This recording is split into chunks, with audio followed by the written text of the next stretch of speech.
Hi friends, welcome to our channel. ఈరోజు మన కిచెన్లో గుమగుమలాడే మజ్జిగ చారుని 2 మినిట్స్లో రెడీ చేయొచ్చు ఫ్రెండ్స్. ఎలా చేయాలన్నది మనం ఈ వీడియోలో చూసేద్దాము. చాలా సింపుల్గా, చాలా టేస్టీగా, మనకి మజ్జిగ చారు అంటే ఏంటో తెలియని వాళ్ళు కూడా చాలా ఈజీగా చేసుకోవచ్చు. ఎలా చేయాలన్నది వీడియోలో చూసేద్దాం. దీనికోసం నేనైతే పెరుగుని తీసుకున్నాను అండి. పుల్లటి పెరుగు అయినా సరే, ఎలాంటి పెరుగైనా పర్లేదు. మనకి మజ్జిగ చారు కావాలి అంటే దీంట్లో కొంచెం వాటర్ కంపల్సరీగా యాడ్ చేసుకొని పులుసులా చేసుకోవాలి. దీన్ని ఇలా మిక్చర్తో మొత్తం కంప్లీట్గా ఇలా కలుపుకొని ఒకసారి తీసుకోవాలి. సో ఇలా మిక్చర్తో కలుపుకొని తీసుకున్నాక దీన్ని పక్కన పెట్టేసుకొని దీన్ని పోపుని ప్రిపేర్ చేసుకోవాలి. స్టవ్ మీద ఒక కడాయి పెట్టుకొని 2 టేబుల్ స్పూన్ వరకు ఆయిల్ని యాడ్ చేసుకోవాలి.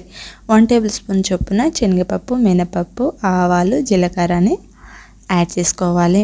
ఇలా యాడ్ చేసుకొని వీటిని 1 మినిట్ పాటు ఫ్రై చేసుకొని దీంట్లోకి 1 టేబుల్ స్పూన్ పచ్చిమిర్చిని, 1 టేబుల్ స్పూన్ క్యారెట్ ముక్కల్ని యాడ్ చేస్తున్నానండి. దీంట్లో చిటికెడు పసుపుని కూడా యాడ్ చేసుకొని వీటిని బాగా ఫ్రై చేసి తీసుకోవాలి.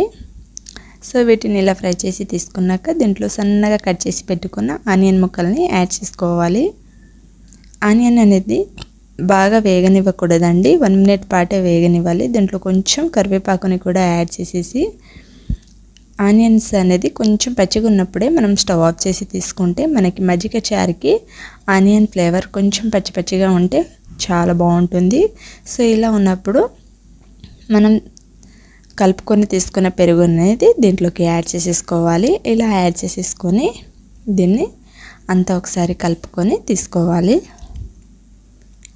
సో ఇలా కలుపుకొని తీసుకున్నాక రుచికి తగ్గ సాల్ట్ని యాడ్ చేసుకోండి. నేనైతే 1 టేబుల్ స్పూన్ యాడ్ చేస్తున్నాను.